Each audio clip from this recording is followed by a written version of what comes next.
मार्च 2025 को जब 10 मार्च को हमारा बड़ा प्रदर्शन हुआ, सेक्टर का घेराव हुआ, हमारे डेली वेजर साथियों पर लाठीचार्ज हुआ, हमारे साथी जख्मी हुए, तब उमर अब्दुल्ला साहब ने, जो हमारे मौजूदा चीफ मिनिस्टर हैं, असेंबली सेशन के दौरान असेंबली के फ्लोर ऑफ द हाउस ये ऐलान किया था कि मैं एक कमेटी बना रहा हूं जो 6 महीने के अंदर रिपोर्ट सबमिट करेगी कि कितने डेली वेजर रिटायर हो चुके हैं, कितने डेली वेजर किस कैटेगरी में हैं, और 6 महीने के बाद हम इनका रेगुलाइजेशन जो है वो अनाउंस करेंगे।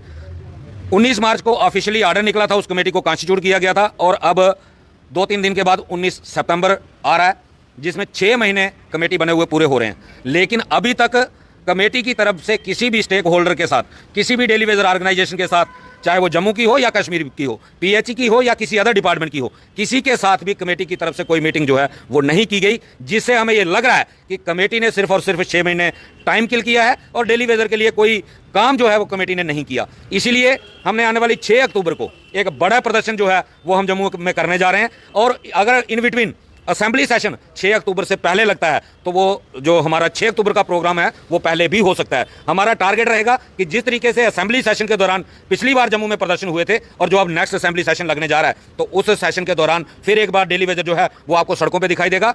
और मैं अपील करूंगा तमाम जितने भी हमारे विपक्ष के यहाँ एमएलएज हैं, विधायक हैं, उन सबसे मेरी ये रिक्वेस्ट रहेगी कि सरकार ने सदन के अंदर ये ऐलान किया था, और अब आपकी जिम्मेदारी बनती है कि ये जो सेशन लगने जा रहा है तो सरकार को ये सवाल जरूर पूछें कि जो कमेटी 6 महीने पहले बनाई गई थी, उस कमेटी की आउटपुट क्या है, उस कमेटी ने 6 महीने में क्या काम जो है वो डेली वेजर के हक में किया है। तो मैं आपके चैनल के माध्यम से उमर साहब से भी ये अपील करना चाहता हूं कि अपने वादे को पूरा करें। कहीं ऐसा ना हो कि जैसे आपके जल शक्ति मिनिस्टर जावेद राणा ने 27 मार्च को एक वादा किया था ऑन मीडिया कि मैं डेली वेजर की 2 डिमांडें विद इन डेज पूरे करने जा रहा हूं, जिसमें पेंडिंग वेजेस को 2 किस्तों में रिलीज करना और मिनिमम वेजेस को रिवाइज करना, लेकिन उसमें से भी कोई वादा जो है वो पूरा नहीं किया गया। और आज जावेद राणा साहब हमसे छुपते फिरते हैं, वो हमसे बात करना तक भी पसंद नहीं करते, क्योंकि वो अपनी जुबान का मान जो है वो नहीं रख पाए। कहीं उमर साहब को भी यही नौबत ना आए कि जम्मू में आना ही उमर साहब को भूलना पड़े।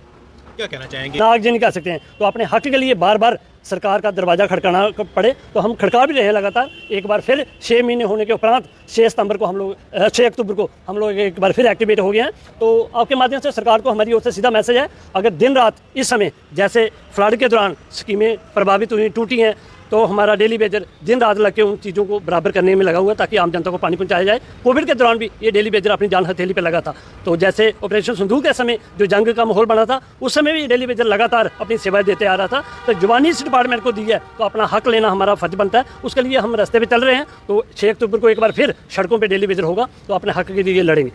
क्या कहना साहिबान है, सभी तकरीबन ये लोग सत्ता में रहे और इन सभी ने हमारे मुद्दे को लिंगरान किया।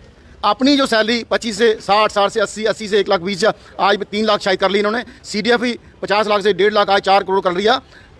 50 लाख से 1.5 करोड़, 1.5 करोड़ से 4 करोड़ कर लिया। लेकिन हमारे लिए जो हमारा पेंडिंग है सरकार के पास, जो हमने काम किया उसका 400-450 करोड़ जो देना, उसके लिए वे लगातार पिछले कई साल से संघर्ष कर रहे हैं, और मिनिस्टर साहब ने वादा करके भी उस वादे को पूरा नहीं किया। आपके माध्यम से तमाम MLA साहिबान को ये अपील रहेगी कि इलेक्शन में तमाम पार्टियों ने वादा किया था कि हम आपको सत्ता में आएंगे, हम आपको रेगुलाइज करें पहली कैबिनेट में। आज जो कमेटी उमर साहब ने असेंबली के फ्लोर पे ये कहा था कि हम 6 महीने जब कमेटी को टाइम दे रहे हैं, चीफ सेक्रेटरी साहब की अध्यक्षता में कमेटी बन रही है, और जो प्रोटेस्ट प्रोग्राम कर रहे हैं लोग, मेरी उनसे हाथ जोड़ के बेनती है, उन्होंने कहा था कि वो लोग प्रोटेस्ट ना करें, कमेटी बन गई है, ये 6 महीने के अंदर आपकी रिपोर्ट देगी। 6 महीने के अंदर कहा था, लेकिन उस कमेटी को 6 महीने पूरे होने वाले हैं। तो आप सरकार का नॉन सीरियस एटीट्यूड देख सकते हैं। इसलिए हम अपने बच्चों के लिए, अपने माँ बाप के लिए, अपने फ्यूचर के लिए कभी भी कंप्रोमाइज़ नहीं कर सकते। इसलिए हम लगातार पिछले 3-3.5 साल से 3 साल 3 महीने होने लगे हम सड़कों पे हैं, प्रोटेस्ट प्रोग्राम पे हैं। क्यों? कि सरकार के पे हमें विश्वास नहीं है। इसलिए 6 अक्टूबर को हमने एक बड़े प्रोग्राम की घोषणा की है। अगर उससे पहले भी असेंबली सेक्शन लगता है तो तमाम MLAs को ये रिक्वेस्ट भी रहेगी और उनको वार्निंग भी रहेगी